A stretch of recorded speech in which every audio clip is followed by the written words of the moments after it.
I, I'm getting to a definition, and I'm going to show you Suzanne Langer's definition because I told you she's my favorite. So let's just go with hers because her definition of art is really quite I think useful and useful for us to think about. But before we do that, I do want to touch on these three terms: art, artfulness, and artificiality. Now, I'll tell a little story, about my life, a little bit, and about my mom. My mom actually did not like it when people bought her flowers. When you bought her cut flowers, there was a part of her that just thought there was a great sadness in that because you just would sit there and watch them pass away. So she didn't want you to buy her flowers. I actually adore it when people buy me flowers because it's like there's something so precious about these objects when they bloom and they reach this perfect moment. And they also remind us that, things don't last forever. I mean, there's so many things that they're symbolic for, and they're so symbolic of love and, someone's care for you because they bought you flowers. Yeah, but my mom didn't like that. She actually had artificial flowers that she would keep places. I actually never liked her artificial flowers, and the reason I bring it up, and it's again, here's my little bias with an artificial flower. Now, artificial flowers have gotten better. They actually look more real all the time, but we know they're not real. Yeah, so there's something, it's like they're close to it, but they're not quite like it. In the same way, someone might say, sugar tastes great, but I don't like sweet and low, saccharin. Saccharin doesn't taste like real sugar. It's pretending to be sweet like sugar and such. Now, granted, someone might be out there that really likes the taste of saccharin, and maybe all that beauty is in the eye of the beholder. Who said that? Yes, we could say St. Thomas Aquinas.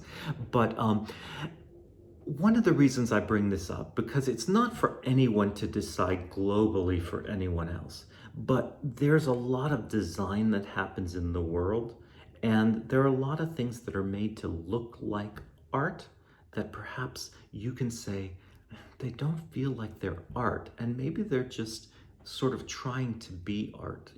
Sometimes decor can be like that.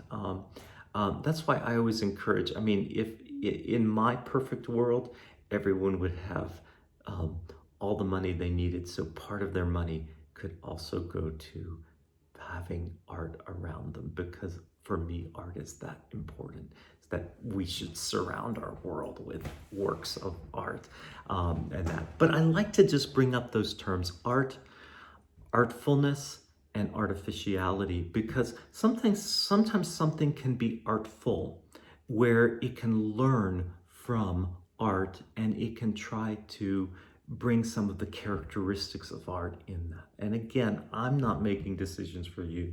I'm going to let you make the decisions about what things you think are real art, what things are artful, and what things are not art.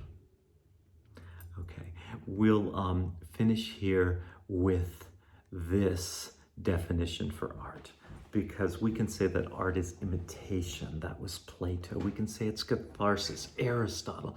We can say that it helps us understand the world around us. That's Hegel. We can say that it's significant form, Clive Bell. We can say it's apparition, which is Suzanne Langer. We can say that it is the sublime, which is Edmund Burke. Art can be so many different things that we look at with a work. Now, in the 1957 book Problems of Art by Suzanne Langer, again, go buy it, go read it. Yeah, she gave us this definition, that she said a work of art is an expressive form, and it's created for our perception through sense or imagination, and what it expresses is human feeling.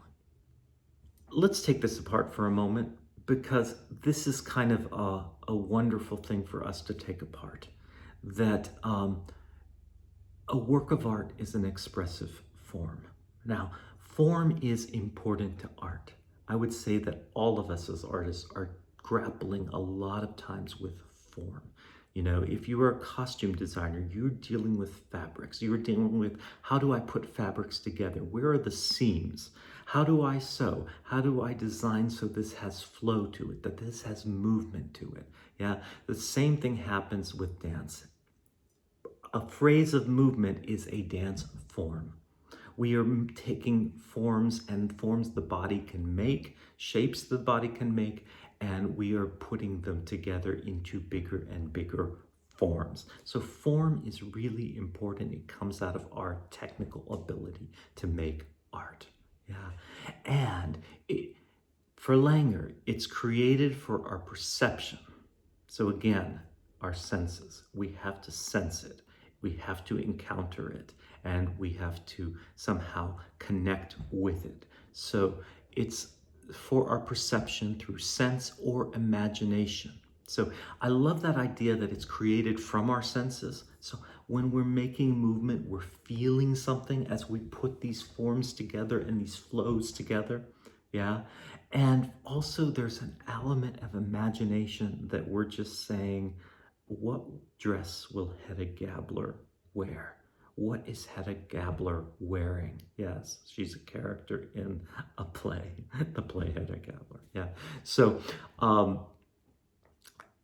imagination is a big part of how we dream about what these materials can do. Yeah. And what it expresses for Langer is human feeling. That's a big part. Most of Langer's work was about form and feeling.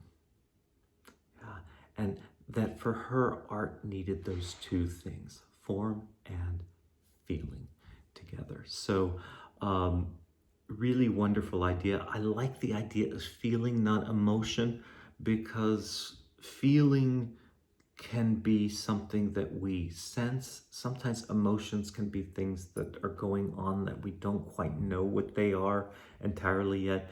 And also, I love the fact that I can show you like a blue painting, and we will look at a blue painting in this course and say, even just a simple blue painting, the blue has feeling to it. It has form and feeling. So even the most abstract works, I would say, also have feeling.